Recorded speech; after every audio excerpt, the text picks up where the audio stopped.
బంగారం ధర బంగారమాయనే 60, 70, 80, 90 వేలకు వేలు పెరిగిపోతూనే ఉంది.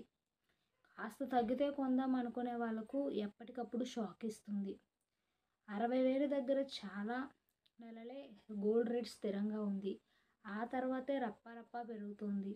గత ఏడాది తులం 70,000 అన్నారు. ఈ ఏడు 80,000తో వామ్మో అనిపించింది. ట్రంప్ దెబ్బకు ఇప్పుడు ఏకంగా 90,000కు చేరింది. చూస్తూనే ఉండండి. రేపో మాపో మరో నెలకో ఈ ఏడాది చివరకో తులం బంగారం ₹1,00,000 దాటేస్తుందని బులియన్ వర్గాలు చెప్తున్నాయి. ఈ న్యూస్ తెలిసి అబ్బా కొనకుండా ఎంత తప్పు చేశామని ఇప్పటికే చాలామంది బాధపడిపోతున్నట్టున్నారు. ఇప్పుడు 1,00,000 అని నోరెళ్లబెట్టి ఊరుకుంటే రాబో రోజుల్లో ఆ 1,00,000కు కూడా తులం బంగారం రాకపోవచ్చు అంటున్నారు.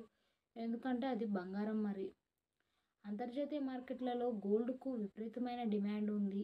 స్టాక్ మార్కెట్లు కుప్పకూలిపోతున్నాయి.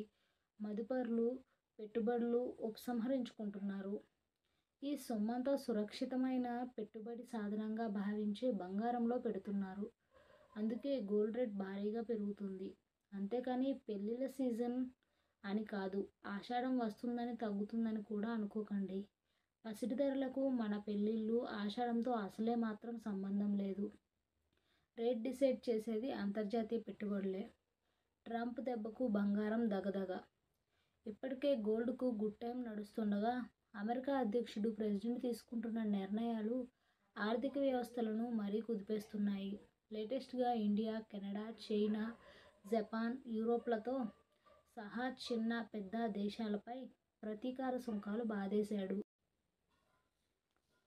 కుతుబ్ మినార్ అసలు పేరు, చరిత్ర ఏంటో తెలిస్తే మీ మైండ్ బ్లాక్ అవ్వాల్సిందే. కుతుబ్ మినార్ భారతదేశంలోని ఢిల్లీ నగరంలో ఉన్న ఒక చారిత్రాత్మక కట్టడం.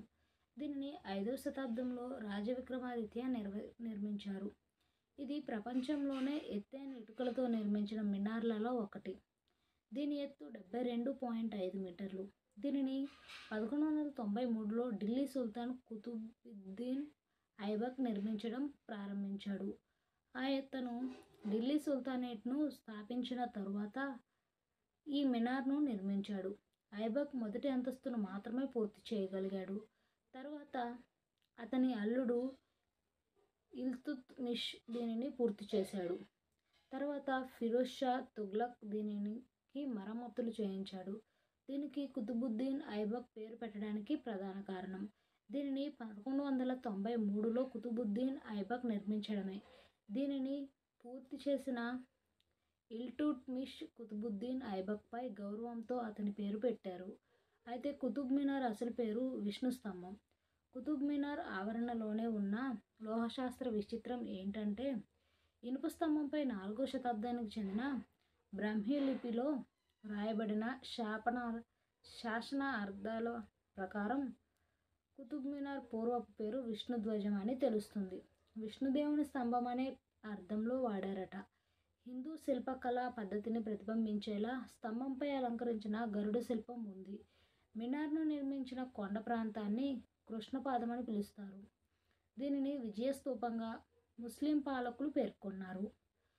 మహ్మద్ గోరి పృథ్వీరాజ్పై సాధించిన విజయానికి ఇది చిహ్నం అని చెప్తున్నారు. కొందరు చరిత్రకారుల పరిశీలనల ప్రకారం క్రీస్తుకు పూర్వమే 280లో సముద్రగుప్తుడనే రాజు నిర్మించిన వేధశాల అని చెప్తున్నారు. కుతుబ్ మినార్ ఒకప్పుడు విష్ణు స్తంభం అని, దాన్ని హిందూ రాజు కాలంలో విష్ణు ఆలయంపై నిర్మించారని విహెచ్పి నేత వినోద్ బన్సాల్ వ్యాఖ్యానించారు. హిందూ పాలకుల కాలంలో నిర్మించిన విష్ణువు ఆలయంపై 73 మీటర్ల ఎత్తైన కట్టడాన్ని నిర్మించారని పేర్కొన్నారు. ప్రతి ఏడాది జూన్ నెలలో 22వ తేదీన భూమి మీద దీని నీడ పడదు. ఈ కట్టడం 5 డిగ్రీల వంపు కలిగి ఉండటం వలన భూమధ్య రేఖకు అటు ఇటుగా సూర్యుడి చలనం వలన దీని నీడ ఆ ప్రత్యేక రోజున భూమి మీద పడదు. కుతుబ్ మినార్ నిర్మాణం. కుతుబ్ మినార్ ఎర్ర ఇసుక రాయితో నిర్మించబడింది. దీనిలో 5 అంతస్తులు ఉన్నాయి. దీని చుట్టూ అనేక చారిత్రక కట్టడాలు ఉన్నాయి. కుతుబ్ మినార్ గురించి మరికొన్ని ఆసక్తికర విషయాలు. కుతుబ్ మినార్ సమీపంలో ఒక ఇనుప స్తంభం ఉంది. ఇది 1600 సంవత్సరాల క్రితం నిర్మించబడింది, కానీ ఇప్పటికీ తుప్పు పట్టలేదు. కుతుబ్ మినార్లో అనేక శాసనాలు ఉన్నాయి. ఇవి పర్షియన్, అరబిక్ భాషల్లో ఉన్నాయి. కుతుబ్ మినార్ ఢిల్లీలోని ప్రధాన పర్యాటక ఆకర్షణల్లో ఒకటి. ప్రతి సంవత్సరం లక్షలాది మంది పర్యాటకులు దీనిని సందర్శిస్తారు. కుతుబ్ మినార్ ఢిల్లీలోని మొహ్రాలీ ప్రాంతంలో ఉంది. ఇది ప్రతిరోజు ఉదయం 7 గంటల నుంచి సాయంత్రం 5 గంటల వరకు తెరిచి ఉంటుంది. భారతీయులకు ప్రవేశ రుసుము రూ. 30, విదేశీయులకు రూ. 500 ఉంటుంది. వక్ఫ్ అంటే ఏమిటి? నెహ్రూకి సంబంధం ఏమిటి? ఇండియాలో ఎంత భూమి ఉందో తెలుసా? ఇండియాలో గత కొన్ని నెలల నుంచి వక్ఫ్ బోర్డు గురించి ఎక్కువగా వినిపిస్తూ ఉంది. వక్ఫ్ బోర్డు అంటే ఏమిటి అనే విషయం చాలామందికి తెలియకపోవచ్చు. ముఖ్యంగా నెహ్రూకి ఈ బోర్డుకి సంబంధం ఏంటి అనే విషయం కూడా ఇప్పుడు వైరల్గా మారనుంది. ఇటీవలే వక్ఫ్ బోర్డును కేంద్ర ప్రభుత్వం కూడా సవరించినట్లు కనిపిస్తుంది. మరి ఇందుకు సంబంధించి పూర్తి వివరాలను ఇప్పుడు తెలుసుకోండి. వక్ఫ్ బోర్డు గురించి సుమారుగా 8 గంటల చర్చలు ఈరోజు జరిపినప్పటికీ ఎట్టకేలకు ఈ బిల్లును సవరణ కోసం కేంద్ర ప్రభుత్వం ప్లాన్ చేసింది. గత ఏడాది కేంద్ర ప్రభుత్వం వక్ఫ్ బోర్డుకు సంబంధించి ఒక పెద్ద అడుగు సైతం వేసినట్లు కనిపించింది. ఈ బిల్లు ఆమోదం తెలపడంతో వక్ఫ్ బోర్డుపై ఇకపై ఏ ఆస్తిని వక్ఫ్ కింద ప్రకటించలేరు. వక్ఫ్ అనే పదం ఒక అరబిక్ పదం. అల్లాహ్ మరియు ఇస్లాం పేరిట ప్రయోజనాల కోసమే వక్ఫ్ అనే పదాన్ని ఉపయోగిస్తారట. ఇది వాటి యొక్క ప్రయోజనాల కోసం దానం చేసిన ఆస్తిని పిలుస్తూ ఉంటారట. స్థిర మరియు కదిలే ఆస్తులు రెండూ కూడా వక్ఫ్ బోర్డు పరిధిలోకి తీసుకురావచ్చట. భారతదేశంలో వక్ఫ్ బోర్డు సుమారుగా 30 వరకు ఉన్నాయట.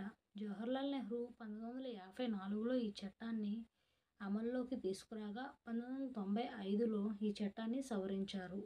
ఆ తర్వాత ఇది ప్రతి రాష్ట్రంలో కేంద్రపాలిత ప్రాంతాల్లో కూడా ప్రత్యేకించి బోర్డులను కూడా ఏర్పాటు చేస్తూ అనుమతి ఇచ్చినట్లు చేశారు. 2009 వరకు వక్ఫ్ బోర్డు వద్ద 4 లక్షల ఎకరాల భూమి ఉన్నదట. అయితే 2023లో మైనారిటీ వ్యవహారాల మంత్రిత్వ శాఖలు తెలిపిన సమాచారం మేరకు డిసెంబర్ 2022లో మొత్తం మీద 8 లక్షలకు పైగా స్థిరాస్తులు ఉన్నట్లు తెలియజేశారు. అయితే ఇది వారి యొక్క మసీదులు, ఆశ్రమాలు, శ్మశాన వాటికలు ఉన్నాయట. కానీ దేశంలో ఉండే చర్చిలు, రైల్వేలు తర్వాత దేశంలోని అతిపెద్ద భూ యాజమానిగా వక్ఫ్ బోర్డు ఉందని